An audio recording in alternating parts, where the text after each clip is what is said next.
toe-to-toe. I'm RJ Clifford filling in for Brian Stan. So moving on to Mayweather versus McGregor. Now, I am contractually obligated by Sirius to mention this fight at least once an hour. I'm sure you know what I'm talking about. But there is an element here that I am actually very, very intrigued about, and I want a good striking MMA fighter's opinion on that. The general consensus has been amongst anybody with half a brain that Mayweather's going to beat McGregor no problem, right? Understandably so. Right. The best boxer of this generation versus an MMA fighter, yeah, I get it. Shouldn't be that controversial.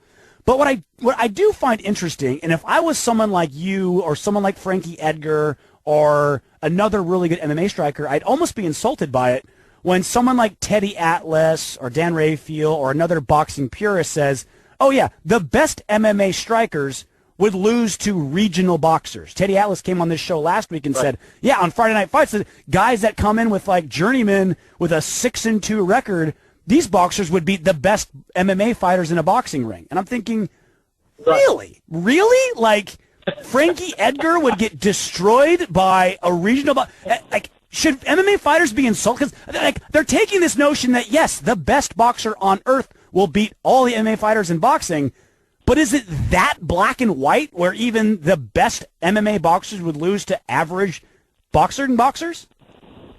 I would ask Teddy Atlas how many MMA fighters he's trained. I would ask Teddy Atlas how many times he's been in a mixed martial arts gym. So listen, he's coming from a very biased perspective. The only thing he knows is boxing, and I think that a lot of times we see, mixed martial arts, and we go, oh, well, look at this. I mean, this guy's hands are kind of down, or he doesn't have the sharpest jab in the world. Well, if I went and saw a boxing match and I go, oh, geez, this guy's so narrow, I would single leg this guy and choke him out very easily. He's so open for leg kicks. What an idiot. Yeah, exactly.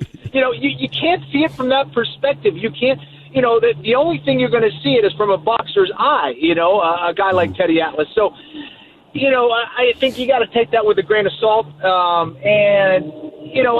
think that I've trained with a lot of professionals in boxing, and I know for a fact that mixed martial arts fighters can do much better against boxers than we get credit for. And especially a guy like Conor, who comes from a boxing background. This guy could have easily turned into a boxing professional. I remember hearing an interview about Conor's boxing coach back in the day when he was a kid, and that was the plan. They wanted him to be a professional boxer, not do this mixed martial arts thing. So obviously it turned pretty well for him in mixed martial arts. But I think that, listen, Mayweather's been doing boxing his whole life, all right? And Conor, obviously, for a part of his life was doing boxing. Boxing, obviously, is a part of what we do. The advantage is always going to be with Mayweather. There's no doubt about it. The thing is, people look at that and they only see it through those eyes and think, oh, well, he would get destroyed in boxing. Well, again, he's not going to do that. He's applying those techniques because it's a mixed martial arts fight. And I think we'll see a much different Conor McGregor when he's boxing Mayweather. He's not going to kind of have those same traits. I think he'll carry over some of them, but, he's not going to have to worry about takedowns. He's not going to have to worry about kicks. So I think in a lot of ways, it's a more simplified approach. It doesn't make it any less difficult, but I think for Conor, I think there's going to be even less stress on his, mentally because, first of all, there's no pressure. He's facing, the greatest boxer of our generation, and he doesn't have to worry about taking a kick to the inside, inside of his leg or taking a knee or a flying knee or a takedown. It's going to be much different for Conor.